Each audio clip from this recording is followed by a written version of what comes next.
Good morning, Namaskar. I have learned one Telugu word like अंदर के नमस्कार.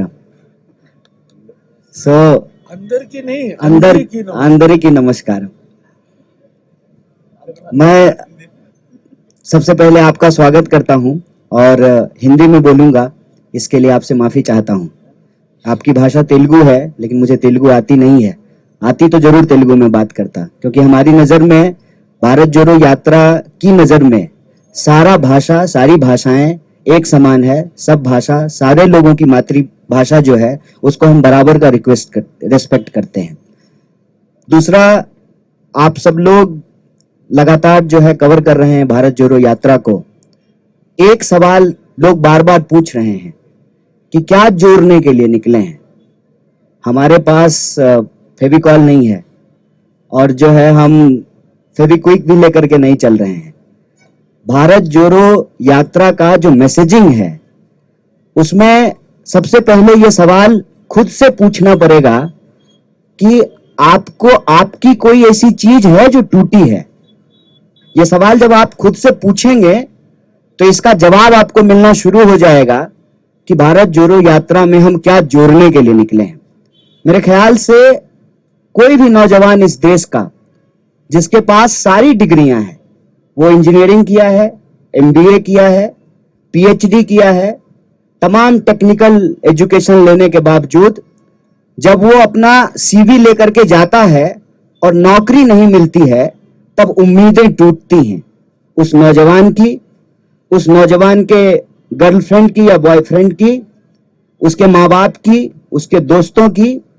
और ये जो उम्मीदें टूट रही हैं ना बेरोजगारी के चलते, उस उम्मीद को जोड़ने के लिए हम निकले हैं.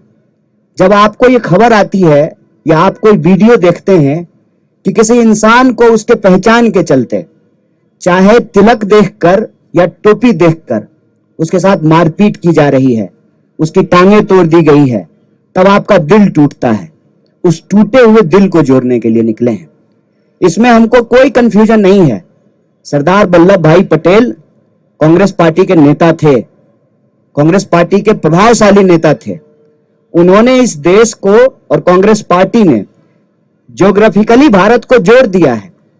और जब भी उसको तोड़ने की कोशिश की जाती है तो कांग्रेस पार्टी के नेता मजबूती से उसको निपटते हैं. कल हम लोग इंदिरा जी को याद करेंगे. चाहे जान गंवानी पड़ जाए, जमीन जो देश से जुड़ा हुआ है, कांग्रेस पार्टी को रहते हुए उसको कोई नहीं तोड़ सकता है. लेकिन जो ज्योग्राफिकली हमारा देश इकट्ठा है, वो इमोशनली भी इकट्ठा रहे.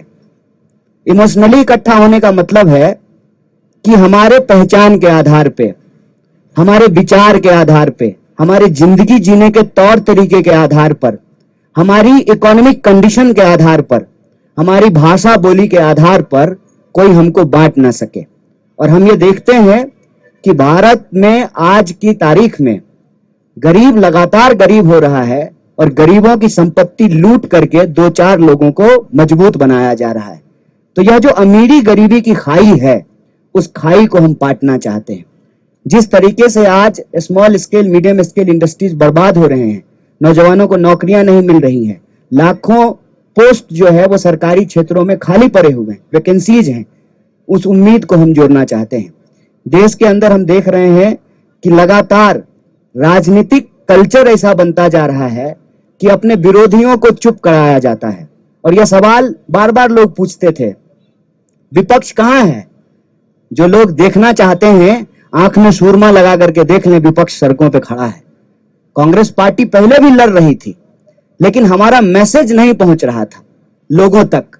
तो पार्टी ने यह तय किया कि हम लोगों तक पहुंचेंगे सीधे, बिना किसी सोशल मीडिया या मीडिया के. वो रहे, उनका समर्थन जितना मिलना है वो मिले, लेकिन हम सीधे लोगों तक पहुंचेंगे.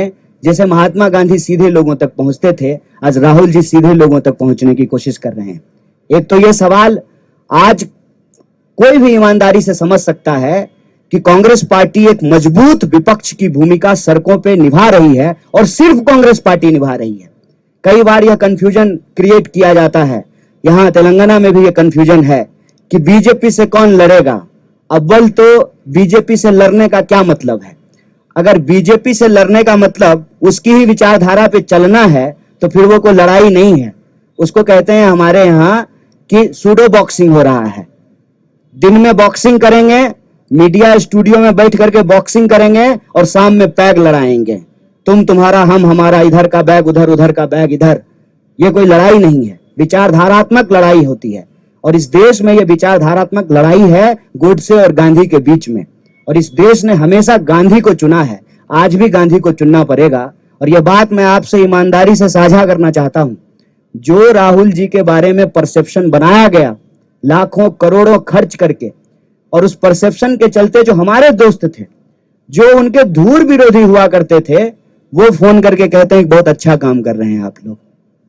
ये परसेप्शन इतनी जल्दी बदलनी शुरू हो गई है, इसीलिए सत्ता में बैठे हुए लोगों की खलबलाहट है।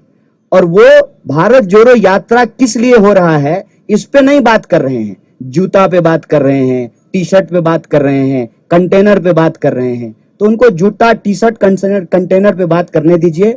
हम आपसे ये कहना चाहते हैं कि जब आज हमारी भारत यात्रा पांचवें राज्य में पहुंची है, 1300 से ज्यादा किलोमीटर जब हम चल चुके हैं, हजारों लाखों करोड़ों आंखों और चेहरों को जब हम पढ़ रहे हैं, तो एक बात हम आपको कह सकते हैं विश्वास के साथ, उदयपुर राजस्थान में जब कांग्रेस पार्टी के नेताओं ने, जिसको हम कहते हैं उदयपुर डिक्लेरेशन, ये निर्णय लिया कि हम भारत जोड़ो यात्रा करेंगे, तब वो निर्णय कांग्रेस पार्टी के नेताओं का निर्णय था।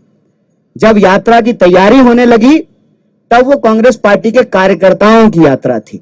आज जब हम पांचवें राज्य में आपके सामने बैठ करके बोल रहे हैं, आत्मविश्वास से बात कहते हैं कि ये यात्रा कांग्रेस पार्टी के नेताओं, कार्यकर्ताओं से आगे बढ़ करके आज के डेट में यात्रा देश की यात्रा बन चुकी है, देश के लोगों की यात्रा बन चुकी है, उनके उम्मीदों की यात्रा बन चुकी है। और इस यात्रा का उद्देश्य राजनीतिक, सामाजिक, सांस्कृतिक, आर्थिक तमाम उद्देश्य इसमें एक साथ निहित है कि यह देश जिस तरह से जमीन से जुड़ा हुआ है, जमीन से भी हमारा देश इकट्ठा रहे, इस यात्रा का उद्देश्य है। आप सब लोग आए, हमको सुने, हमारे जो है नेताओं को आप सुन रहे हैं, उनको कवर कर रहे हैं। इसके लिए एक बार फिर से प्रेस के सभी साथियों को बहुत बहुत धन्यवाद, बहुत शुक्रिया।